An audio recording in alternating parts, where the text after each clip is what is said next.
آج روز وہاں پہ بمباری ہو رہی ہے، اس کے باوجود ایرانی عوام اپنے آیت اللہ کی قربانی کے باوجود، اپنے لوگوں کی قربانی کے باوجود، اپنی افواج کی قربانی کے باوجود ڈٹی ہوئی ہے، مزاحمت کر رہی ہے، اور یہ بات ثابت کر رہی ہے کہ دنیا میں مزاحمت کار جو ہے، وہ جو مزاحمت کرنے والے لوگ ہیں وہی باعزت ہوتے ہیں، وہی باوقار ہوتے ہیں، ان کی حیثیت مانی جاتی ہے۔ دوسری طرف امریکن سامراج آج تاریخ کے بدترین شکست محسوس کر رہا ہے۔ آج ڈونلڈ ٹرمپ جو ہے آئے روز یہ گنجائشیں بنا رہا ہے کہ مجھے کس طریقے سے یہاں سے نکلنے کی کوئی ایسی سبیل آ جائے جس میں یہ اس جنگ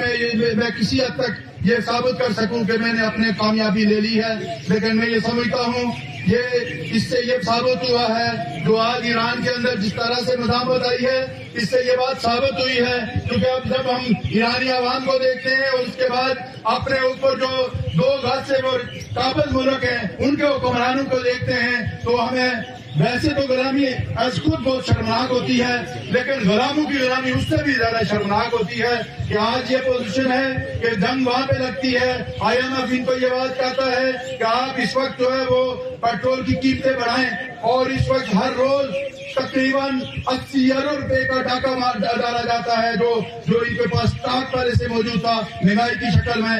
دوسری طرف ہندوستان کو امریکن سامراج یہ بات کہتا ہے، ڈونلڈ ٹرمپ یہ بات کہتا ہے کہ آپ کو اجازت ہے کہ 1 مہینہ آپ روس سے تیل لے سکتے ہو۔ اس سے ثابت یہ ہوا کہ یہ آزاد ملک نہیں ہے۔ اور اگر ہم تھوڑا ماضی میں جائیں تو آپ نے دیکھا ہوگا کہ جب یہاں پہ 5 اگست 2019 کا واقعہ ہوا تھا تو یہاں کا ایک جرنیل جو ہے، جو بعد میں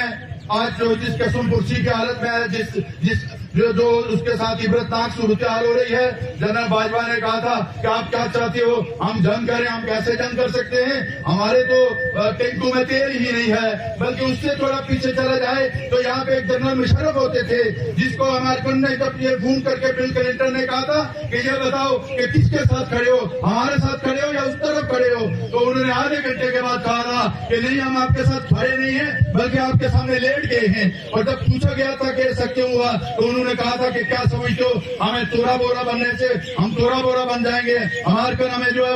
وہ پتھر کے دور میں لے جائیں گے۔ ایک طرف بزدل حکمران ہیں، ایک طرف دلیر حکمران ہیں کہ 85 سالہ آیت اللہ خمینی نے یہ کہا ہے، اور تاریخ میں عمر مختار کے بعد دوسرا بڑا بزرگ ہے جس نے موت کو قبول کیا، سامراج کے آگے ڈٹا رہا۔ ہم آج اس موقع پہ یہ سمجھتے ہیں، مذمت کرتے ہیں ان مظالم کی، امریکی سامراج کی، اسرائیلی سامراج کی، اور اس کے ساتھ ساتھ مسلم ممالک کی بھی جو ان طرح کی سہولت کاری کر رہے ہیں۔ یہ جو جہاں ہم نعرے لگا رہے تھے، یہ سہولت کرو، سن لو، ہم تمہاری موت ہیں، تو اس سے آپ اندازہ، لوگوں کو اندازہ نہیں ہو رہا تھا سہولت کار کون ہوتا ہے۔ سہولت کار جو ہے وہ آج عرب ممالک جو آپ کو نظر آئیں گے، یہی سہولت کار ہوتے ہیں جو دوسروں کے لیے استعمال ہوتے ہیں۔ آج چونکہ رمضان اختتام پہ ہے، عید ہونے والی ہے، نئی بہاریں آنے والی ہیں، لیکن اس کے ساتھ ساتھ ریاست کے بھی اوپر بہت مشکل حالات آنے والے ہیں۔ ایک وقت میں آنے والے وقتوں میں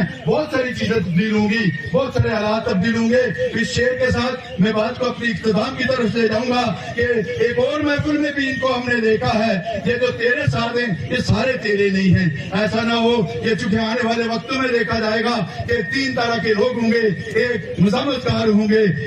ایک دوبارہ جا کے سہولت کاریاں کرنے کے لیے پہنچ جائیں گے۔ ہم یہ سمجھتے ہیں، ہمارا کہنا یہ ہے، ہمارا موقف یہ ہے کہ جب تک ریاست کے اندر عام آدمی کے مسائل کا حل نہیں ہوتا، جب تک لوگوں کو باعزت نہیں رکھا جاتا، حق حکمرانیاں نہیں دی جاتی، جہاں سے جو اپنے دیش پہ اپنا راج قائم نہیں ہوتا، اس وقت تک ہماری جدوجہد جاری و ساری رہے گی۔ آخر پہ آپ سارے لوگوں کا بہت شکریہ۔